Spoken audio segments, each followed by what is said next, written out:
a lot of people don't know the history of the Jewish people after the Bible. And through the 2,000 years since the New Testament, Christians have been persecuting Jewish people. So they are taught from the time they are very young children, do not trust a Christian.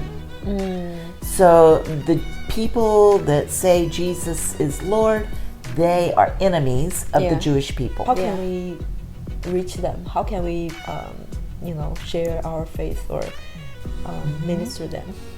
挑战您的价值观，返璞归真过生活。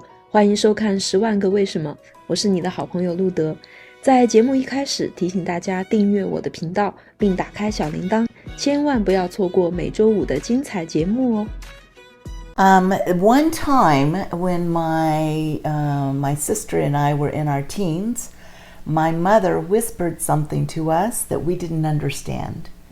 And she said, "Don't ever mention this, but your father is really Jewish, and he has a different last name than the one we have, and it was changed."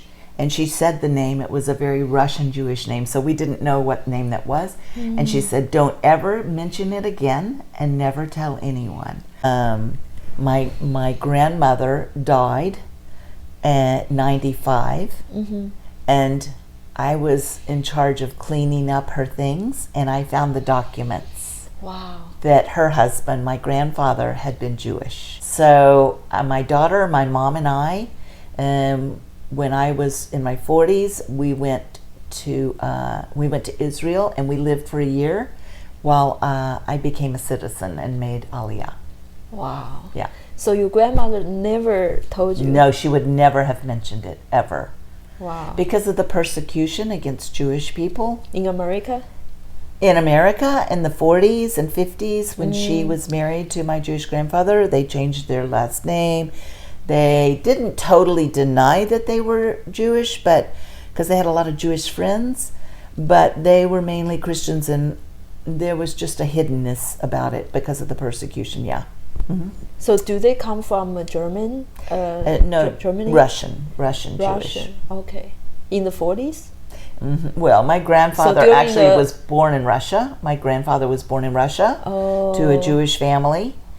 And since then, I've done a lot of genealogy research. Yeah. His family, I know where they were from. It's actually Belarus now. But they came over when he was a child to America. And then he married my grandmother, who was Christian. So, and then they had my dad.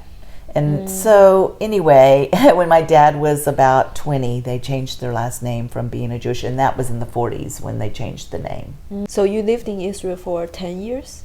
20 years. Wow. Up until this year. Oh. One thing that we are doing is we are helping believers to grow in the Lord, to disciple more, and also they're a very small part of society are believers there. It's an unreached, the Jewish people are actually an unreached people group. Yeah. Only 0.5% are believers in Jesus. Amongst the population of 9 million, there's about maybe 20,000, maybe. That's men, women, and children, 20 to 30,000. Yeah. So it's very hard to live there as a believer. Yeah. You don't have a lot of friends. You're very isolated. Our churches are very small. Yeah. And the Jewish people are very resistant. Amen. I understand. I went there once, 2019, and I really feel the difference. I preach the gospel to other people groups. I didn't feel that, that pride, that kind of war. I feel like there's a war between. I can talk about anything and they are interested. But once I started to talk about my testimony or something, they are just distracted. They don't really listen. I'm like, what happened? I think there's a natural, really spiritual war there. There's a veil. Yeah, exactly, the veil or something. They listen but they don't hear. So that's because a lot of people don't know the history of the Jewish people after the Bible. And through the 2,000 years since the New Testament, Christians have been persecuting Jewish people. So they are taught from the time they are very young children, do not trust a Christian. So the people that say Jesus is Lord, they are enemies of the Jewish people.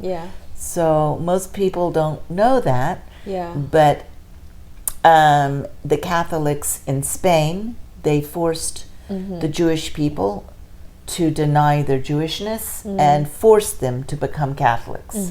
They took away their property, their businesses, and so there's a lot of evidence. And so they are taught that Christians are the enemies of the Jewish people. So even though they don't have that language, when they meet a Christian or someone that believes in Jesus, they immediately are alerted, fear, threat. Yeah, exactly. Yeah, even Hitler proclaimed he's Christian, you know.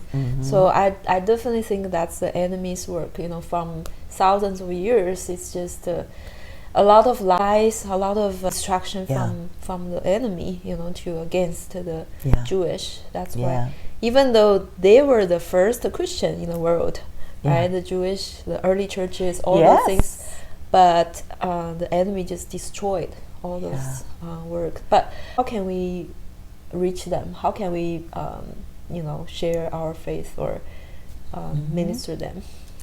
So no matter where you are and living in the world, if you do have a Jewish friend, relationship is just the best way, and with a pure heart, not one that you're hoping that you can influence them and change them in some way, but listening, being a good listener to them, because many of the Jewish people, whether they live in America or in Germany or wherever they live, Israel, they carry a wounds of being rejected, persecution, anti-Semitism, all of them carry that, even if it's in their genes, from their parents or grandparents. If they had Holocaust survivors in their family, they've heard the stories, and it created so much fear.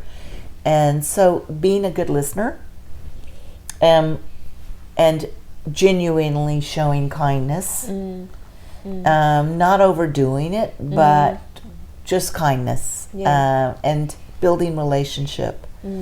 So that's why most of the work in Israel that's done to bring the good news to Israelis is being done by the people that live there day in and day out, that speak the Hebrew language, because Israelis have that hard heart and the warning, but when they meet their own and they speak the language, there's a trust there.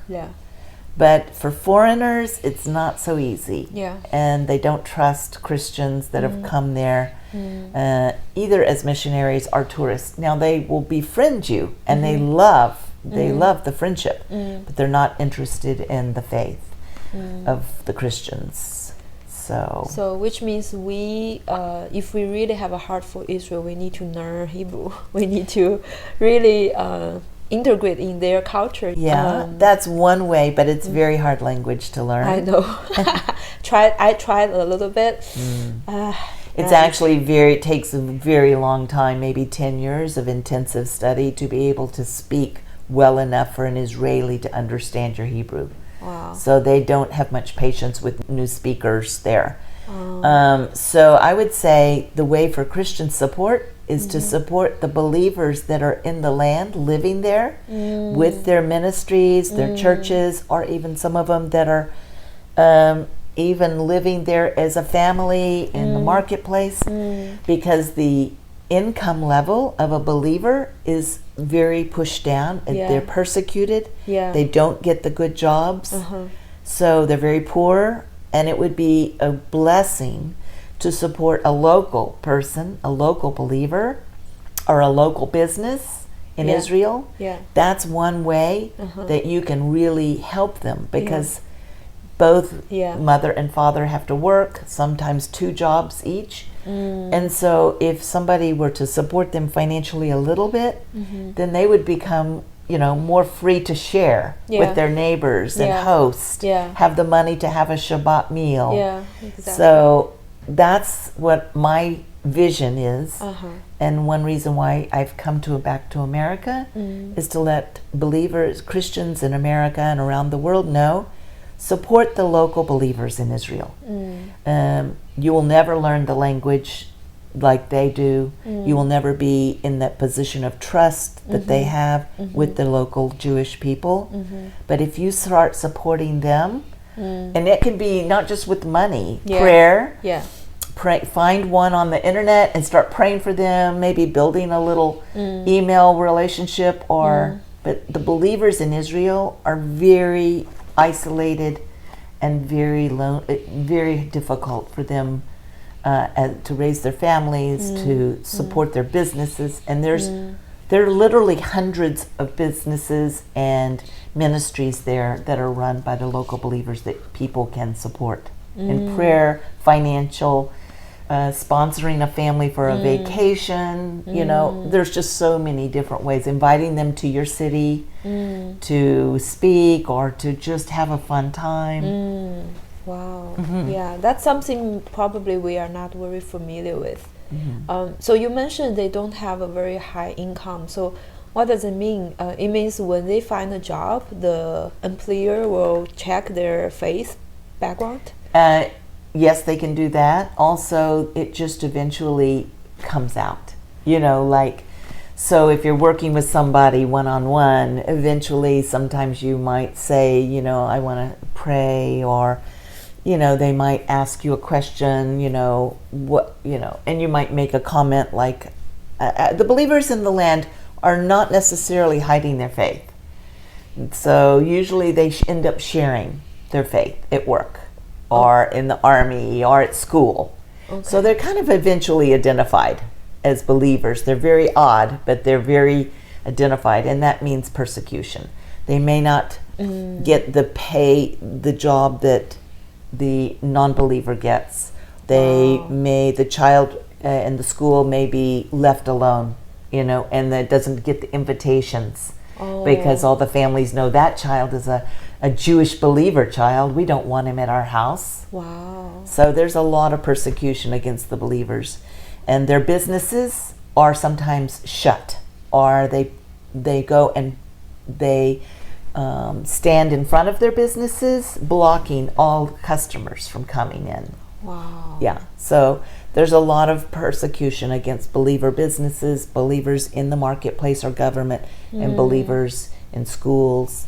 And even in neighborhoods, a lot of believers, they can rent an apartment, and if the neighbors find out they're believers, they will call the landlord, and the family has to move like the next day. Wow. They're thrown out. So it's very hard there to be a believer. Yeah. I'm not saying it's impossible, but they're strong people, and they're not everybody suffers all the time, but it does happen.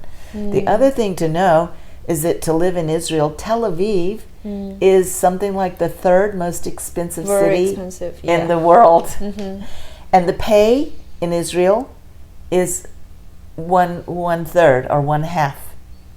It doesn't cover even the rent. Oh. So they live in debt. Constant debt. All Israelis, most of them live. Really? Yeah. Because the pay scale is not enough to cover the living expenses, even with an education, even with a college degree. Okay. Because things are so expensive there. Wow. Unless you're in the high tech. Yeah. If you are just a school teacher or a government worker, or you have a business, you cannot pay your bills. So you live with taking loans and debt. Wow. It's you live in a very small place. You don't own a car. You have to ride the bus everywhere, and it's very, very hard there. Did you live in Tel Aviv or? No, I lived outside Jerusalem. I lived in Jerusalem 7 years and in the suburb of Jerusalem for 15 years. Yeah. Usually, how Jewish people How they come to faith. Come to faith. Yeah. Is it because they lived in another country for a while and then they, they did the Aliyah, or how they encounter Jesus?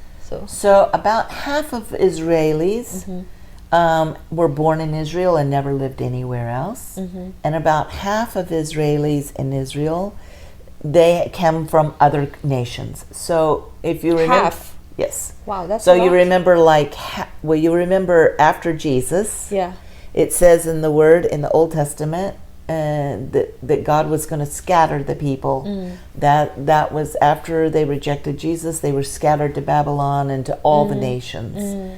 So it says in prophecies that God will regather them, and we call that the Hebrew name for regathering and returning to Israel called Aliyah. That's the Hebrew word.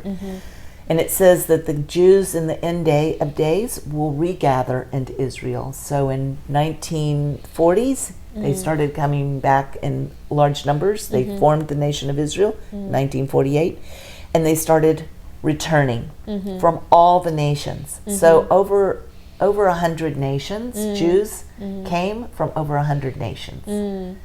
And so that is, we have Jews, we have 5 languages in Israel. We have Hebrew from the people that have born there and been there. Then we have Arabic, of course, and there's also the Arab people live there, and the Arab speaking. But then we have Spanish is a main language, French, a lot of French speaking Jewish people. We have also the Ethiopians, and they speak another language, Farsi, I think. Yes, so a lot of Farsi and Russian. Even Chinese. Even Chinese.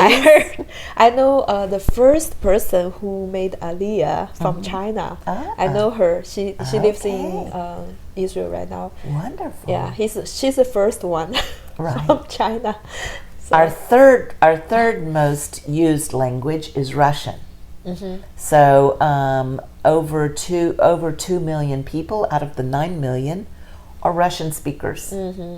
So we have many languages, but I would say the way they come to faith, especially the Russians, the ones that are from other countries where they have come out of a Christian country like Brazil or America or even the Russians, they're more open to the faith of Jesus because they've known Christians or they've had a family member who was a Christian or something.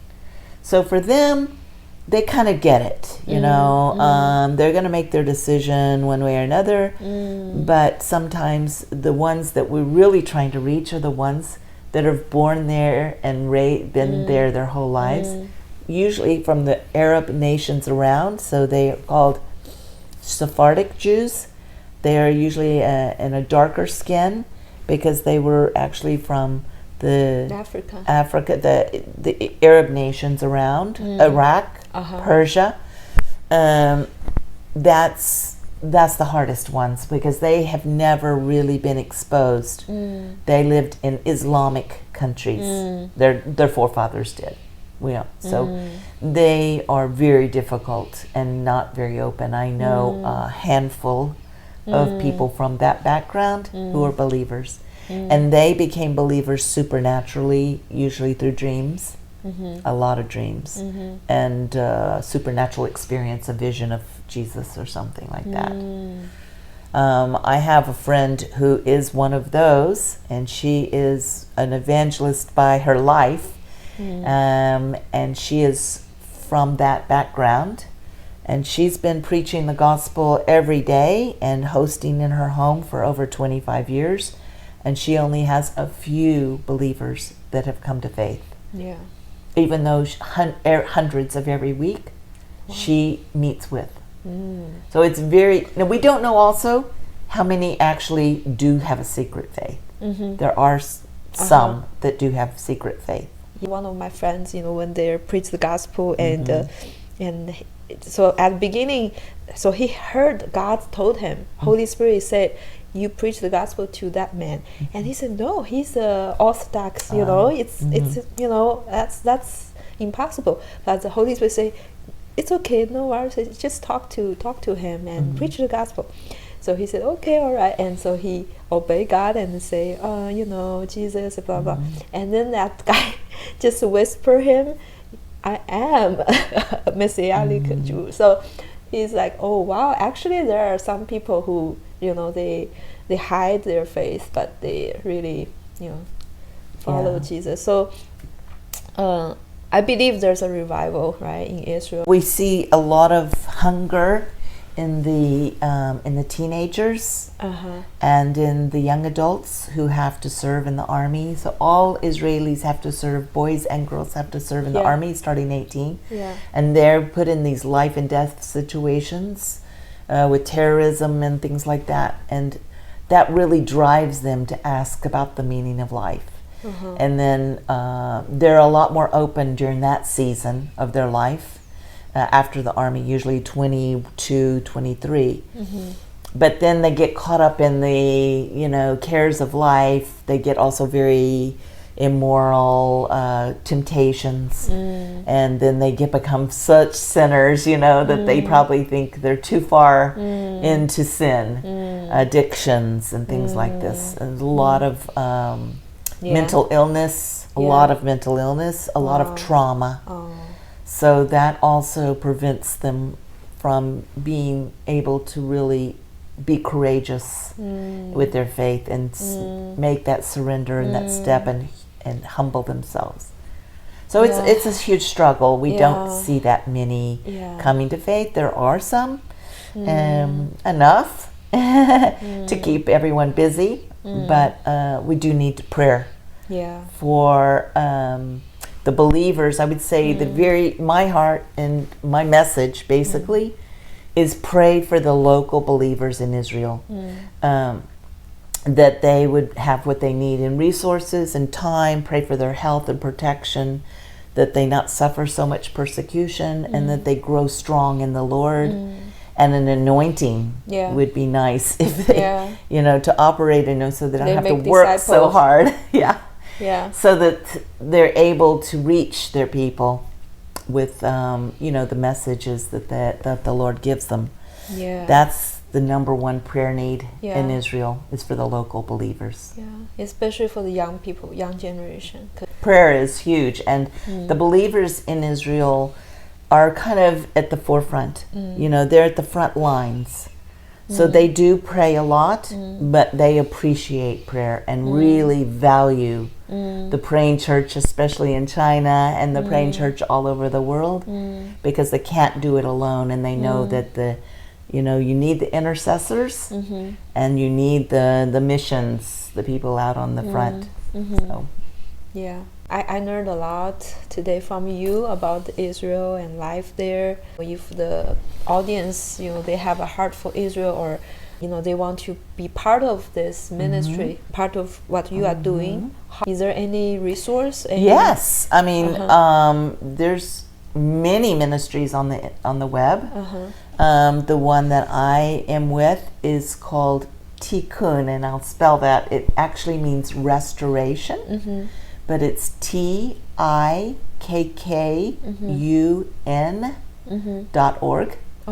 Tikkun or tikkunglobal.org. Actually, it needs to have a Tikkun Global, TIKKUN GLOBAL.org. Tikkun Global.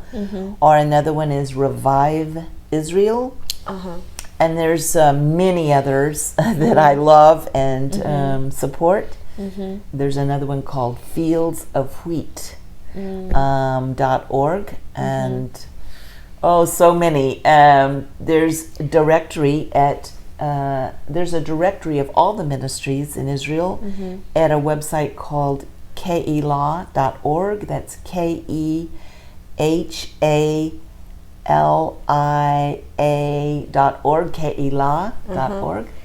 No worries. We will put those links under this video. Yes, good. So people can click there. Yes, And most of the ministries there, they do write in English, and many of them have Asian members who translate. Yeah. So if you write in any kind of language, a lot of our ministries have staff who are multilingual, and they can they have Asian departments, they have representatives in Asia and all over the world actually.